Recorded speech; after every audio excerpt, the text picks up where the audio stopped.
आज हमारे साथ डॉक्टर अफसाद अहमद साहब जुड़े हैं। Karnataka private school children welfare association से जुड़े हैं।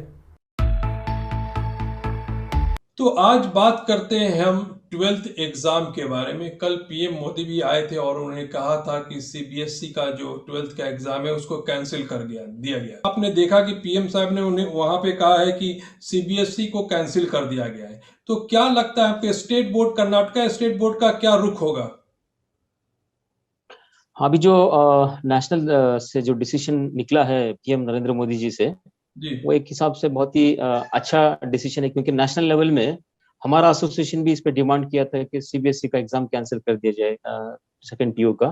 क्योंकि इसलिए हम ये स्टेप पे आवाज उठाए थे, क्योंकि 15 महीने से ये जो प्रॉब्लम अभी कोरोना का चल रहा है, इसके चलते जो भी ऑनलाइन क्लासेस हुए थे, वो खुद हम स्कूल्स वाले या कॉलेज वाले हम सेटिस्फाइड नहीं है कि बच्चों के डेवलपमेंट से कि उतना वो जैसा डायरेक्ट क्लास में आके सीख सकते हैं उतना सीखे हैं।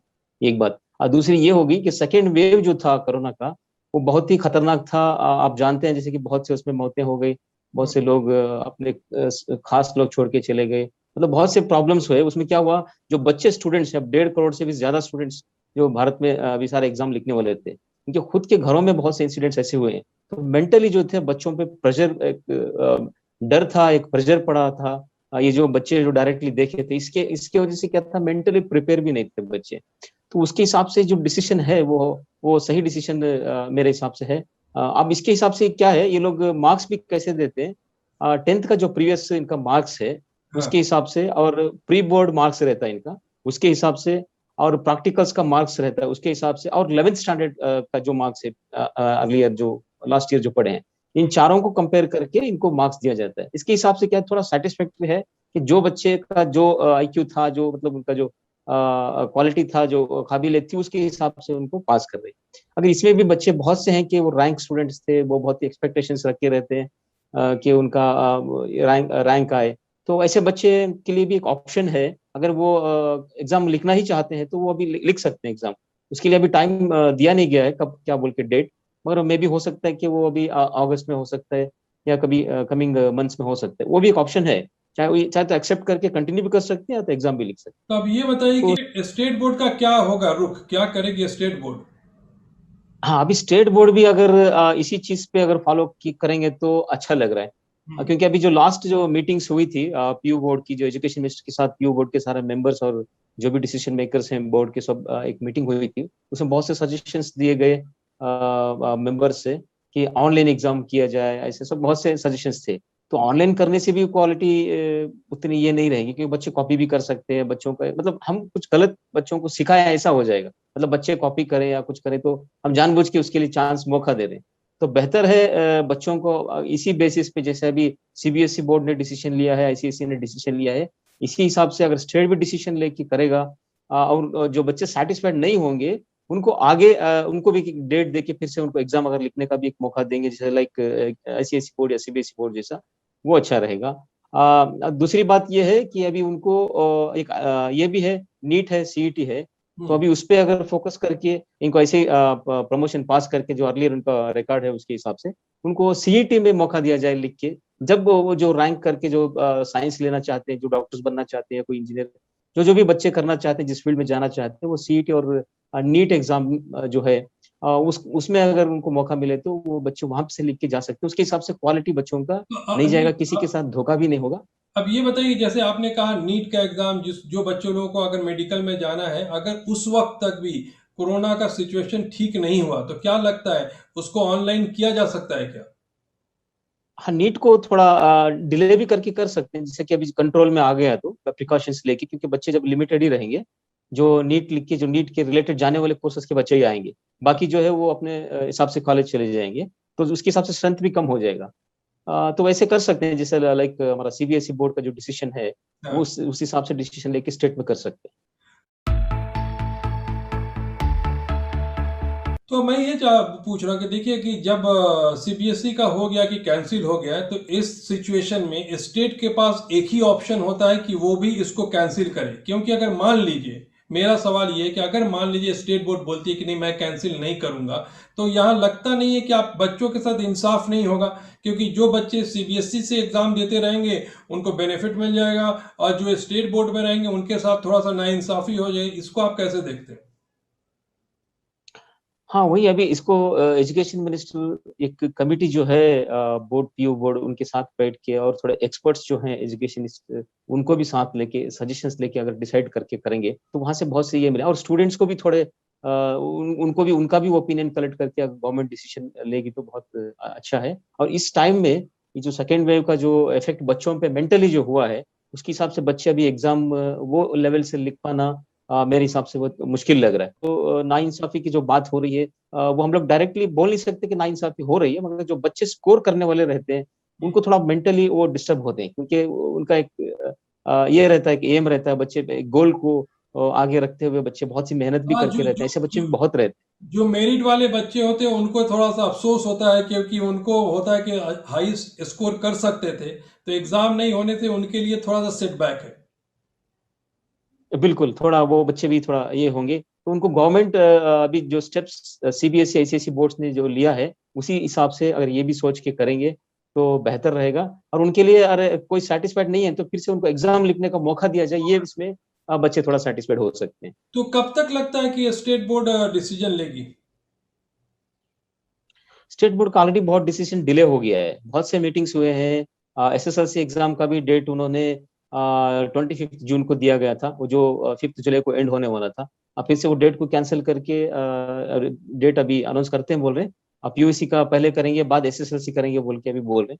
लास्ट टाइम का जो पैंडेमिक के टाइम में इसी सिचुएशन में, ऐसे ही टाइम में जो पैंडेमिक था उस टाइम में भी स्कूल्स बंद हो गए थे, ऑनलाइन क्लास से ही बच्चे जो मार्च के बाद जो बच्चे पढ़े थे ऑनलाइन में ही पढ़े थे। तो उस समय का जो फर्स्ट वेव का ये था इतना इफेक्ट नहीं था, वो सेकंड वेव उतना इफेक्ट नहीं था, तो उस समय एग्जाम करने में सक्सेस हो गया था बोर्ड, एसएसएलसी एग्जाम भी बहुत सक्सेसफुली हुआ।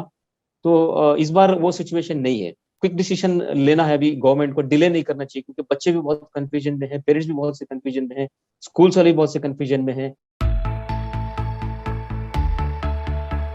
क्या लगता है आप लोगों को गवर्नमेंट का इतना डिले क्यों हो जाता है? क्योंकि ये बहुत ही एक बच्चों के साथ एक बहुत टेंशन का मामला होता है, उनको भी एक रिलीफ मिल जाता है कि जो डिसीजन हो जाए। क्योंकि देखिए, अगर आप एजुकेशन में गैप दे देते हैं तो बच्चों का रिवीजन जो होता है वो खराब हो जाता है। तो इस चीज बिल्कुल। में गवर्नमेंट इतना डिले क्यों करती है? हाँ, देखिए अभी 15 महीने से हम लोग ये बात पे ही ऑब्जर्व कर रहे हैं, आप जो बात बोल रहे हैं, गवर्नमेंट का एक स्टेबल स्टेटमेंट हमें नहीं मिल रहा है। एजुकेशन मिनिस्टर का भी एक स्टेबल स्टेटमेंट नहीं है, कभी कुछ बोल रहे हैं कभी कैंसिल कर दिए। हाँ, हम मानते हैं कि अभी कोरोना है, कोरोना पैंडेमिक है, सबको इससे बहुत इफेक्ट हो रहा है। हम ये नहीं बोल रहे हैं कि आप डायरेक्ट ऑनलाइन क्लासेस स्टार्ट कर दीजिए, परमिशन दे दीजिए स्कूल्स वाले या एसोसिएशन वाले। हम भी बोल रहे हैं कि जैसा गवर्नमेंट का गाइडलाइंस है, एसओपी है, हम उसको मेंटेन करेंगे। मगर जो डिसीजन रहेगा आपका वो एक अटूट डिसीजन और एक परफेक्ट डिसीजन दीजिए, करना है या नहीं करना है, क्योंकि स्कूल्स में बहुत से अभी ऑनलाइन रुका चुके हैं, जी। क्योंकि अभी कोई एग्जाम होगा या नहीं होगा ये भी पता नहीं। हम्म। बहुत से लोग बोल रहे हैं कि एग्जाम नहीं होगा, अब उस बेसिस पे क्या करें, टीचर्स को तनख्वाह देना, उनको फीस नहीं आ रहे हैं, खुद बच्चे भी इंटरेस्ट नहीं ले रहे हैं, खुद पेरेंट्स भी उसमें इंटरेस्ट नहीं ले रहे हैं। तो बहुत से स्कूल्स में आपको 50% से भी ज्यादा स्कूल्स हैं कि हमारे पास रिपोर्ट है कि अभी ऑनलाइन नहीं चल रहा है, जस्ट रिविजन चल रहा है उनको व्हाट्सएप ग्रुप में वगैरह में। उससे क्या है, बच्चों का क्वालिटी भी जा रहा है, बच्चों का जो रिविजन होना था वो भी परफेक्ट नहीं हो रहा है। तो बच्चे खुद अभी क्या कर रहे हैं, थोड़ा उसका एडवांटेज ले रहे हैं कि अभी एग्जाम नहीं होगा, कैसे भी ये कैंसिल हुआ तो हमारा भी हो जाएगा। इस तरह का जो मेंटालिटी बच्चों में भी आ रहा है, इसकी वजह से क्या है, बच्चों का क्वालिटी भी डाउन होता जाएगा। तो अभी गवर्नमेंट इस पे क्विक डिसीजन लेना चाहिए। हमारे एजुकेशन मिनिस्टर से मेरी यही रिक्वेस्ट रहेगी, हमारे एसोसिएशन से, हमारे स्कूल से, या हम सबकी बिहाफ ऑफ मैं इसी यही रिक्वेस्ट करूंगा कि आप जो भी डिसीजन लेंगे क्विक लीजिए, जो भी लेंगे हम उस पर करने के लिए तैयार। आप एग्जाम करेंगे तो भी हम लोग उसमें प्रिपेयर करने के लिए तैयार हैं, जैसा एसओपी है उसके हिसाब से। आप नहीं करेंगे तो भी हम उसके हिसाब से प्रिपेयर करने के लिए तैयार हैं, जैसे कि उनके रिकॉर्ड के बेसिस उनको जैसे पास करना है, क्या करना है। तो गवर्नमेंट अभी क्विक डिसीजन लेना है। तो लास्ट बिल्कुल। में एक क्वेश्चन पूछूंगा कि बहुत दिन पहले, 6 महीने पहले, एक प्रोटेस्ट और हुआ था जब गवर्नमेंट ने कहा था डिस्काउंट और देने के लिए। तो उसका क्या फाइनल डिस्कशन हुआ, क्या उसका रिजल्ट क्या आया? क्या आप हाँ, लोग कुछ पेरेंट्स को डिस्काउंट दे रहे हैं या फिर डिस्काउंट नहीं दे रहे? इनका डिसीजन जो है वो परफेक्ट टाइम पे नहीं दे रहे हैं और टाइम पे नहीं बोल रहे। उसी वजह से लास्ट में क्या हुआ, पेरेंट्स को भी इन्होंने क्लैरिटी नहीं दी थी कि हम्म। ये ऑनलाइन क्लास ही होने वाला है, आप ज्वाइन हो जाओ, आप फीस पे कर लो, या स्कूल्स को भी क्लियर डिसीजन पहले नहीं दिए कि आप ज्वाइन करवा लो, थोड़ा ह्यूमैनिटी के बेसिस पे आप थोड़ा उनको डिस्काउंट दो, कुछ तो करो। ये क्लियरिटी नहीं दिए, तो पेरेंट्स क्या वेट कर रहे थे, चलो फीस माफ हो जाएगा या गवर्नमेंट सबको पास कर देगी, जीरो एकेडमिक डिक्लेयर हो जाएगा ईयर। इस तरह से जो पेरेंट्स में कंफ्यूजन होते होते साल पूरा खत्म हो गया। जब साल खत्म होने वाला था तब जाके इन्होंने बोला कि 30% दो। जब तक बहुत से स्कूल्स वाले पेमेंट्स देके टीचर्स को रख के ऑनलाइन कर चुके थे, वो भी बहुत से लॉस में थे, क्योंकि 50% संत आया था, उसमें 20-25% फीस आया था। तो ऐसे बहुत से प्रॉब्लम्स लास्ट टाइम मैनेजमेंट्स ने फेस किया, और स्पेशली टीचर्स ने, जो हमारे 2 लाख से ज्यादा जो स्कूल के टीचर्स हैं, 1 लाख से ज्यादा जो नॉन टीचिंग स्टाफ है, ये लोग बहुत सी पैंडेमिक में प्रॉब्लम में आ गए थे। इनके पैकेज के लिए भी हमने बहुत से डिमांड किए थे, टाइम पे हमें एकेडमिक कैलेंडर देने के लिए भी हमने किए थे, कौन सा भी टाइम पे नहीं हुआ। बच्चों का क्वालिटी चला गया, बच्चों का 1 साल एजुकेशन चला गया, जो 50% से ज्यादा बच्चे स्कूल ही नहीं आए। आरटीआई एक्ट में रूल है कि बच्चों का अटेंडेंस कंपलसरी है, उनका जो प्रेजेंस होना बहुत ही इंपॉर्टेंट है, उसके बेसिस पे ही हम ये कर सकते हैं। एंड में पेरेंट्स को मतलब कोई डिस्काउंट नहीं मिला। हाँ, 30% डिस्काउंट जो गवर्नमेंट ने दिया था। देखिए, अभी ये गवर्नमेंट ने सिर्फ नाम के लिए जो लास्ट में जो डिस्काउंट का जो बात बताई थी, इससे पहले बहुत से स्कूल हमारे एसोसिएशन के, या सभी एसोसिएशन, क्योंकि हमारा जॉइंट जो एसोसिएशन था, जो जी 12 स्टेट के मेजर एसोसिएशन हमने मिलके ये टीचर्स ये private school association coordination committee बनाए थे। उसको जो एमएलसी पुटाना थे, उसके जो प्रेसिडेंट रहे थे, हम लोग सब उसके वाइस प्रेसिडेंट सेक्रेटरीज रहे थे सब एसोसिएशन वाले। शशि कुमार के कोऑर्डिनेटर थे कैंप्स एसोसिएशन वाले। तो बहुत ही खूबसूरत तरीके से इसका काम चला, बहुत ही सिस्टमेटिक चला।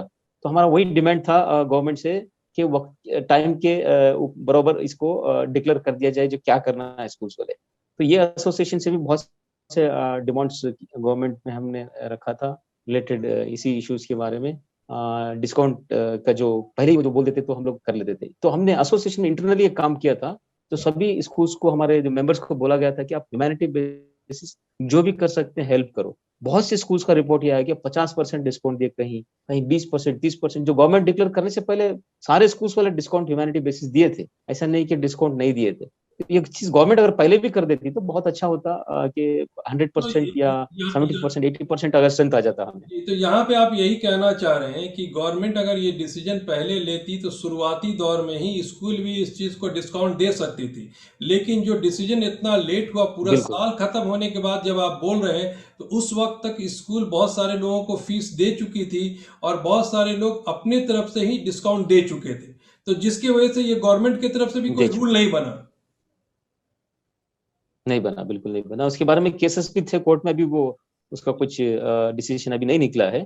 तो ये चीज जो गवर्नमेंट है ना, अभी अभी भी हम वही डिमांड कर रहे हैं गवर्नमेंट से कि आप एकेडमिक कैलेंडर हमारा रिलीज कर दो अभी इस साल, जी चाहे वो ऑनलाइन हो या ऑफलाइन क्लास हो, क्योंकि कंफ्यूजन नहीं रहेगा। पेरेंट्स भी, क्लियरिटी पेरेंट्स को भी मिल जाएगी कि वो स्कूल जाएंगे। हमने अब लास्ट एक प्रेस मीट भी करके, जो 12 एसोसिएशन हमारा जो जॉइंट कमिटी है, हमने डिक्लेयर कर दिया, गवर्नमेंट को रिपोर्ट भी दे दिया कि हमने फीस हाइक नहीं कर रहे हैं ये साल, no fees hike for this year. और हम 10 to 20% जो स्पेशल केसेस रहेंगे, जो कोरोना में जो सफर हो चुके हैं, या जॉब चला गया है, या किसी घर में डेथ हो गई है कोरोना की वजह से, इस तरह के पेरेंट्स को हम खुद आइडेंटिफाई करेंगे, और उनके रिकॉर्ड के बेसिस से 10 to 20% जो हम ओल्ड फीस जो है 2 साल पहला फीस, उसमें हम लोग डिस्काउंट करेंगे। हमने रिपोर्ट प्रेस कॉन्फ्रेंस करके दे दिया है, गवर्नमेंट को भी दे दिया, एजुकेशन मिनिस्टर को हमने बता दिया इसके बारे में।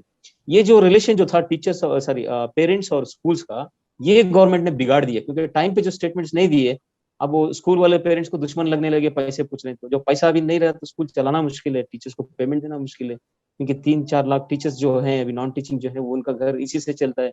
स्कूल्स के कमिटमेंट्स होते हैं, लोन्स होते हैं, बसेस व्हीकल्स 1 साल से खड़े पड़े हैं, उनका उसका इंश्योरेंस भरे, कुछ भी वेवर नहीं मिला, इलेक्ट्रिक बिल, पानी का बिल, बसेस का इंश्योरेंस, खड़े खड़े भी हम एक बस का लगभग 70-80 हजार, 1 लाख का इंश्योरेंस हर स्कूल वाला बन रहा है। तो इस नहीं ये जो तो प्रॉब्लम्स हुए स्कूल्स के, जो एंड क्लियरिटी अगर दे दिए होते तो ये सब नहीं होते।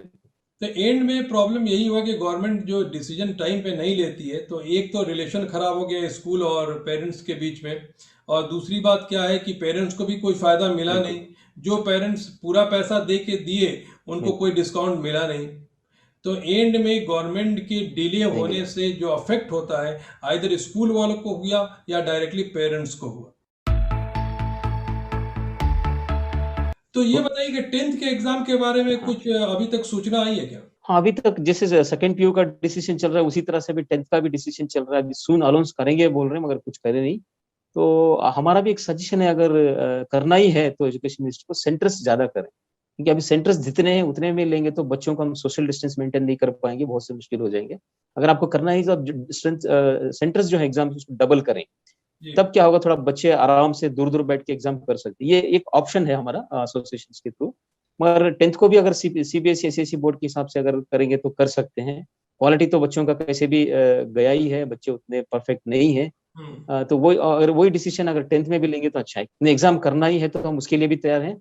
सेंटर्स को बढ़ाएं, सैनिटाइज करें, पूरे जो प्रिकॉशंस लेना है उसको लेते हुए अगर करेंगे तो कर सकते तो बहुत बहुत शुक्रिया असाफ साहब जुड़ने के लिए। अब ये देखते हैं कि गवर्नमेंट कर्नाटका स्टेट बोर्ड क्या डिसीजन लेती है। जितना जल्द लेगी उतना अच्छा है बच्चों के लिए। हैं। बिल्कुल ठीक है, बहुत बहुत शुक्रिया। शुक्रिया फरहान साहब। Thank you. शुक्रिया।